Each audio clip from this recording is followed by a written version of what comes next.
नमस्कार, NMF news पर आप सभी का बहुत स्वागत। मैं हूं आपके साथ अभिषेक पुंडीर। 24 नवंबर के दिन सर्वे के दौरान क्या कुछ संभल में हुआ वो आपने देखा और आज एक बार फिर से संभल में पहुंचे हैं, क्योंकि आने वाला जो दिन है, आज की रात के बाद आने वाला जो दिन है वो जुमे का दिन है। और जुमे की नमाज के बाद क्या कुछ होगा, क्योंकि सांसद जियाउर रहमान के खिलाफ एफआईआर दर्ज हो चुकी है। उनके घर का कनेक्शन बिजली का काट चुका है। बाइक से आज पूरे संभल का भ्रमण करेंगे, देखेंगे कि संभल में आखिर है क्या, लोग किस तरीके से रह रहे हैं, वो खौफ का माहौल है या अब संभल शांत। मेरे साथ रहेंगे मेरे सहयोगी कुलदीप पांडे। कुलदीप, क्या क्या करने वाले हैं आज संभल में? अभिषेक, मैं आज आपको ये बताने चाहूंगा कि पूरा देखिए रात का वक्त हो चुका है। हम लोग यहाँ पर सुबह से आए हुए हैं। हम लोगों ने काफ़ी दिन हमारा बिजी शेड्यूल रहा। हम लोगों ने पूरा काम किया यहाँ पर। अब ये रात का इस वक्त करना इस वक्त सबसे ज़्यादा इसलिए इंपॉर्टेंट है क्योंकि ठंड की रात है। सब लोग सन्नाटा पसर चुका है संभल के अंदर। और हमने आपको बताने की कोशिश कर रहे हैं कि हम लोग 2 बाइकों के साथ इस वक्त आपको बताएंगे कि जुम्मे की नमाज से पहले संभल जो 24 तारीख के बाद का संभल है उसमें कितना बदलाव है, सिक्योरिटी के लिहाज से कितना है। चलकर ही बताते हैं दर्शकों को। बताते हैं। इन्हीं बाइकों से भ्रमण होगा, पूरे संभल का दिखाएंगे क्या कुछ संभल के लोग कौन सी जिंदगी वो जी रहे हैं।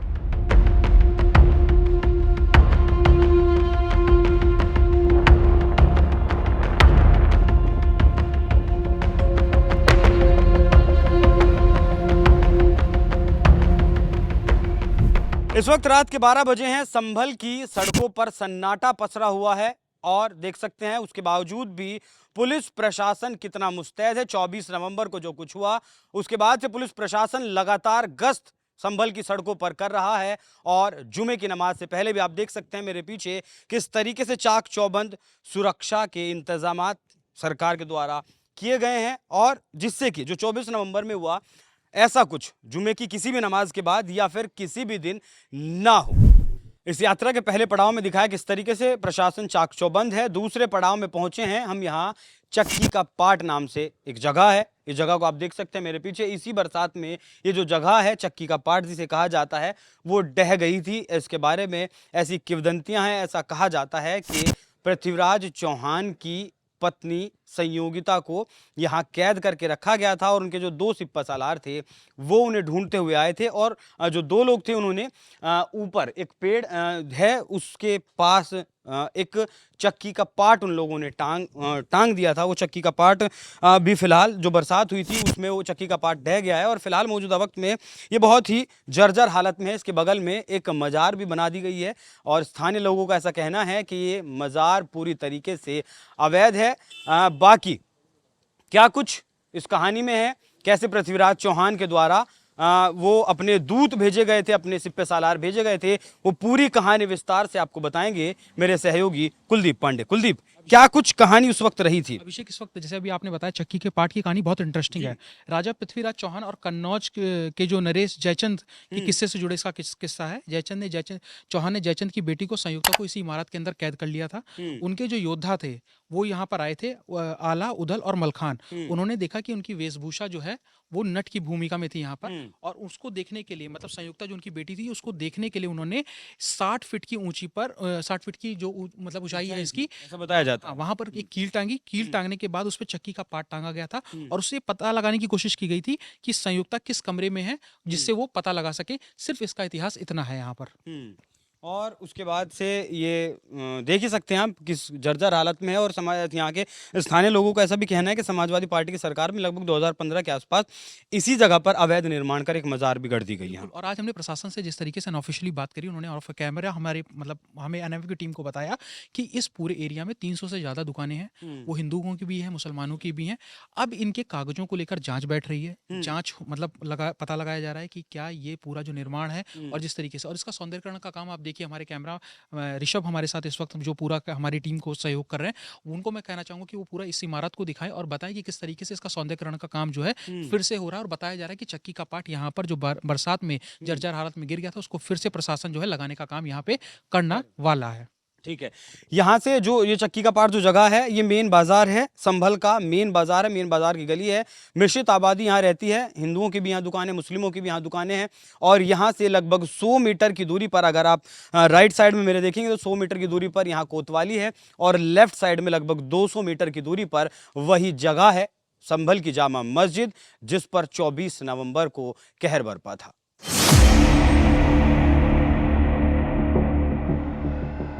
संभल के मुस्लिमों का दावा है कि जामा मस्जिद, शाही जामा मस्जिद संभल, और हिंदुओं का दावा है कि यह हरिहर मंदिर है।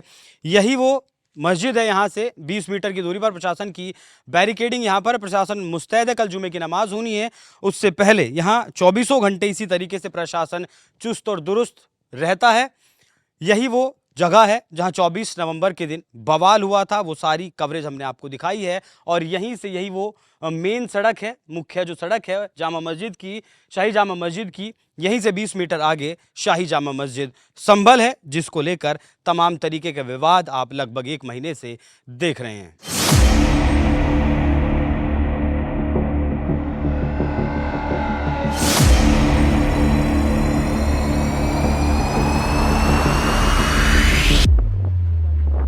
संभल की आपको सड़कें दिखाई, किस तरीके से वीरान सड़कें पड़ी हैं। सिर्फ प्रशासन यहाँ है, प्रशासन के अलावा और कोई नहीं है। जामा मस्जिद, शाही जामा मस्जिद, जिसके ऊपर विवाद है, हिंदुओं का कहना है कि हरिहर मंदिर को तोड़कर ये मस्जिद बनाई गई है।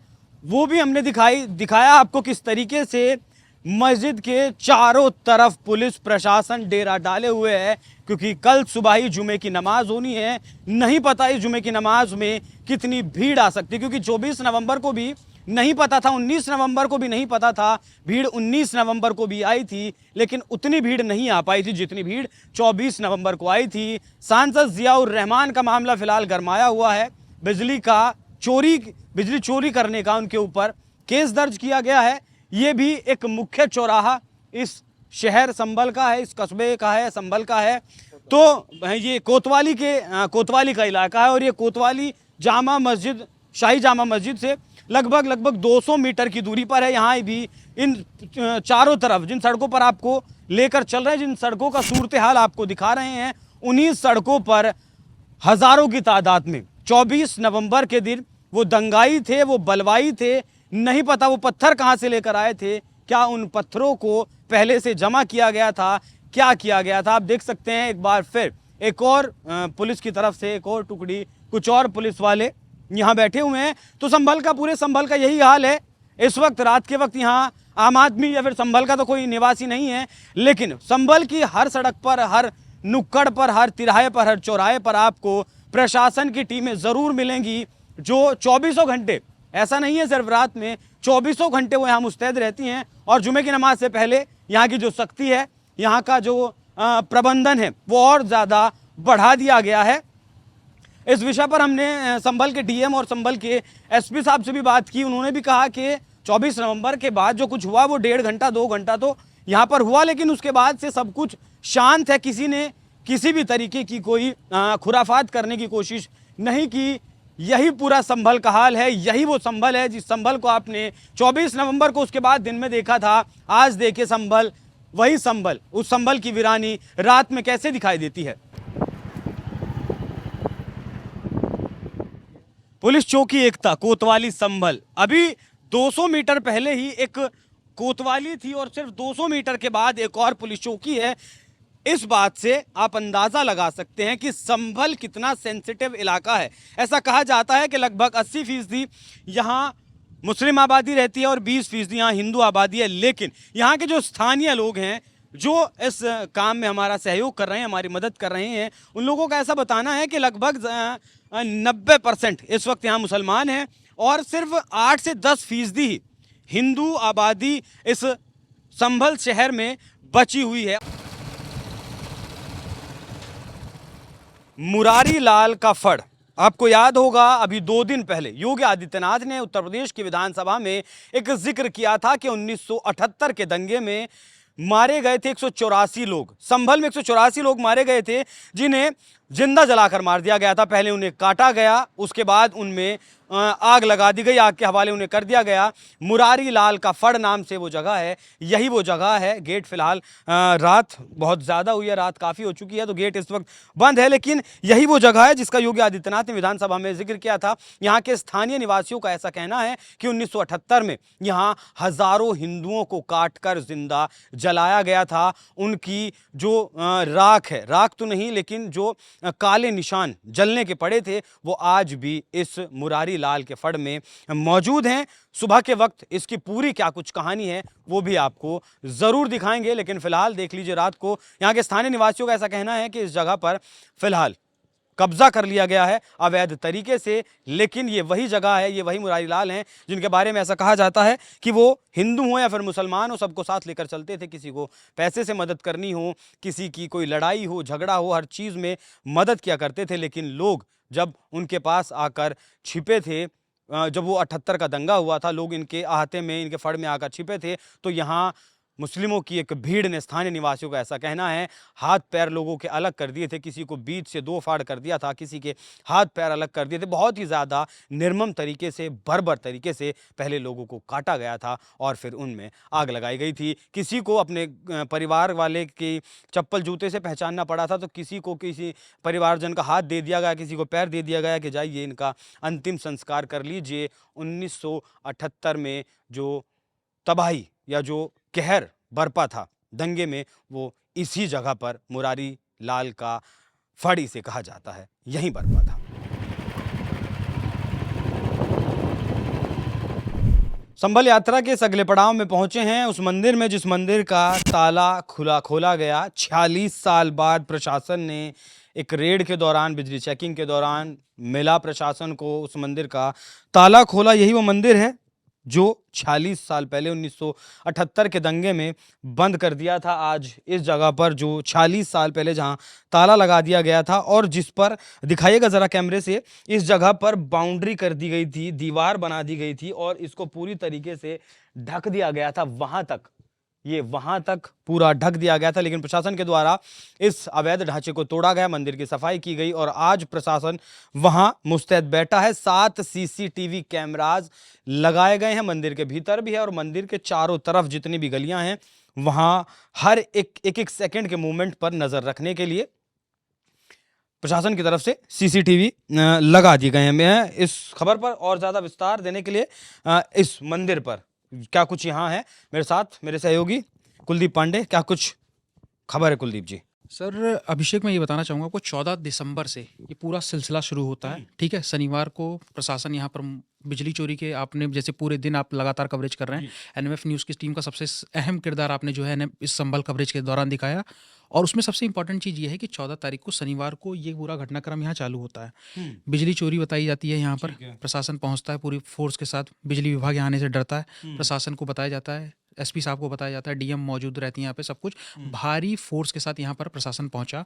उसके बाद ये पता चला कि यहाँ पर अलग अलग 6 टीमें गठन की गई। 6 टीमों में गठन करने के बाद जिसमें एसडीएम वंदना मिश्रा जी, डॉक्टर एसडीएम वंदना मिश्रा जी जो एसडीएम थी यहाँ की, उनको बताया गया कि किसी ने कि यहाँ पर एक मंदिर है जो कि बंद है और आज उसी मंदिर परिसर में पहुंचे हैं। सोचिए, एक बार मैं अपने सहयोगी ऋषभ से कहूँगा कि पूरी फुटेज दिखाएं यहाँ पर, किस तरीके से जिस गली में आने से लोगों को डर लगता था, हिंदू परिवारों को 78 के दंगे के बाद यहाँ आने में डर लगता था, आज उस गली में हम लोग मौजूद हैं। रात में 12-1 बजे का वक्त है, ध्वजा लहरा रही है, पूरे इसको कहेंगे गेंदे के फूलों के साथ मंदिर को सजाया गया है।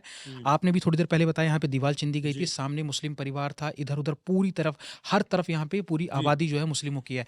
प्रशासन, एक चीज मैं छोटी सी ऐड ऑन करना चाहूंगा, प्रशासन मुस्तैद है पूरी तरीके से।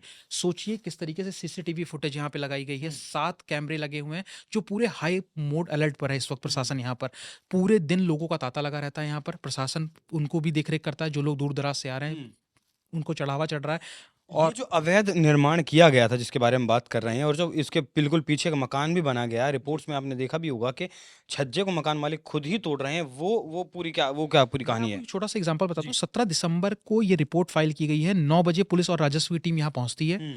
ठीक है, मकानों की नापजोक का काम शुरू होता है, चिन्हित किया जाता है उस मकान को और 3.5 मीटर मतलब 3.5 मीटर छज्जा जो है अतिक्रमण पाया गया। इस मकान के जस्ट पीछे उस मकान को, मतलब इस मंदिर के जस्ट पीछे उस मकान को दिखाया जाएगा, जो कैमरामैन मतलब हमारे सहयोगी वो दिखा रहे हैं आपको। और यहाँ पर मुस्लिम वो परिवार का मकान था जिसने पूरा छज्जा बढ़ा रखा था, आगे प्रशासन ने उसको चिन्हित किया। उसके बाद मुस्लिम परिवार ने खुद अपने आप मजदूर लगाकर उसकी तुड़ाई करवाई है, लेकिन अभी ये काम खत्म नहीं हुआ है। लगातार यहाँ पर प्रशासन इस तरह डर कहीं या सौहार्द नहीं, सौहार्द और डर दोनों को बरकरार रखने के लिए प्रशासन इस तरीके कर रहा है। यदि डर है तभी वो अपने आप मुस्लिम मतलब परिवार होने के बावजूद उन्होंने छज्जे को तोड़ा है। और अभी ऐसे तमाम, सोचिए ये सामने वाला घर जो है यहाँ पर इस वक्त दिख रहा है, यहाँ पर बताया जाता है पीपल का पेड़ था उसको काट दिया गया। मंदिर परिसर को पूरी तरीके से, आज इस रोड की ऊंचाई इतनी बढ़ गई है, अंदर का मंदिर का स्पेस यदि हम आपको दिखाएंगे तो उसकी हाइट बिल्कुल कम हो चुकी है। अंदर मंदिर में एंटर करके सिर झुका के जाना पड़ता है। तो यहाँ पर कंस्ट्रक्शन तो होता गया, विकास का कार्य तो हुआ, लेकिन मंदिर के कार्य को पूरी तरीके से बंद कर दिया गया, क्योंकि 78 का दंगा बहुत ही यहाँ पर नरसंहार हुआ था। ठीक है, खुद योगी आदित्यनाथ जी ने इस विधानसभा में इसको बोला। ठीक है, और आप सोचिए जब यहाँ डर और मतलब इस तरीके का सौहार्द मतलब खराब हो चुका था, पलायन हो चुका था हिंदू परिवारों का, तो इस मंदिर की देखरेख करने वाला यहाँ कोई नहीं था। जिसके बाद आज आधी रात को हम लोग यहाँ जब रिपोर्ट कवर करने के लिए आए हैं तो ध्वजा लहरा रहा है, सीसीटीवी है, यूपी पुलिस के जवान यहाँ पर पूरी तरीके से मुस्तैद हैं। हर रिपोर्ट को कोतवाली में आप मैं कहूँगा दिखाएं, यहाँ से एक एक चप्पे चप्पे की पूरी की कवरेज हम लगातार दिखा रहे हैं। और सोचिए एक एक रिपोर्ट यहाँ पे कोतवाली जा रही है, कोई भी किसी तरह का यहाँ पर कोई व्यक्ति कुछ मतलब कोई चीज मतलब आवश्यक मतलब संवेदनशील मतलब कोई भी मतलब ऐसा कोई भी मतलब यहाँ पूरा कार्य नहीं हो सकता। बहुत बहुत शुक्रिया कुलदीप, आप इस पूरी यात्रा में हमारे साथ रहे, बहुत सारी आपने जानकारी दर्शकों को दी। देखिए यही वो मंदिर है, यही वो भगवा ध्वजा है जो लहरा रही हैं मंदिर के सामने। इस वक्त मैं आपको वो कूप भी दिखाना चाहूँगा। यही वो कूप है जिसके ऊपर सीढ़ियाँ बनाई गई थी, सीढ़ियाँ बनाकर इस कूप को ढक दिया गया था। और अगर मेरे सहयोगी ऋषभ दिखा सके तो बराबर में एक नई सी दीवार की गई है। ये वो दीवार है जो यहाँ एक कारखाना चलता था, यहाँ गेट बनाया गया था। इसी मकान की जो सीढ़ियाँ हैं वो इस कुएं के ऊपर लगाई गई थी, जिससे पूरी तरीके से ढक दिया गया था। 14 तारीख को जब ये सब कुछ मिला तब जाकर ये सीढ़ियाँ भी हटाई गई और बुलडोज़र के द्वारा इस कूप की खुदाई करवाई गई, जिसमें भगवान गणेश, माँ लक्ष्मी की भी मूर्तियाँ मिली और भी कई मूर्तियाँ इस कूप में मिली थी। तो ऐसा ही एक और कूप भी प्रशासन के द्वारा ढूंढा गया है, एक और मंदिर भी ढूंढा गया है जिसकी ASI की टीम जिसका सर्वे भी करने वाली है। ये वो मकान है, ये वो छज्जा है, देख सकते हैं आप तस्वीरों में। ये छज्जा खुद ही तोड़ने का के लिए मकान मालिकों ने कहा है और प्रशासन से 10 दिन का वक्त मांगा है कि ऊंची जगह है, मंदिर को भी कोई नुकसान ना हो, उस वजह से हम 10 दिनों के भीतर अपना जो भी प्रशासन कहेगा जितना भी अवैध निर्माण है उसे तोड़ देंगे। ऐसा कहा जाता है संभल में कि 1978 में जामा मस्जिद, शाही जो जामा मस्जिद है उसमें एक जो मौलवी वहाँ रहते थे उनकी हत्या कर दी गई। उसके बाद संभल में दंगा भड़का तो लोग मुरारी लाल का जो फंड है, लोग वहाँ जाकर जो लोगों ने शरण ली, जहाँ सरकारी जो आंकड़ा है 184 लोगों का है कि वहाँ काट कर उन लोगों को जिंदा जला दिया गया। लेकिन स्थानीय लोगों का ऐसा कहना है कि हज़ारों लोगों का उस वक्त 1978 में नरसंहार किया गया था। सोशल मीडिया का ज़माना नहीं था, वीडियोज़ का ज़माना नहीं था। तो जो कुछ रिपोर्ट प्रशासन के पास आई वो रिपोर्ट अब सेंटर में आप लगा लीजिए उस वक्त के, या फिर राज्य में लगा लीजिए किस तरीके की सरकारें थी। और आपको ये भी बात जाननी ज़रूरी है कि उस दंगे के एक भी आरोपी को आज तक सज़ा नहीं मिल पाई है। इतने प्रशासन के हिसाब से अगर लगाएं 184 लोगों की उस दंगे में हत्या हुई, लेकिन एक भी आरोपी को उसमें सजा नहीं हो पाई है।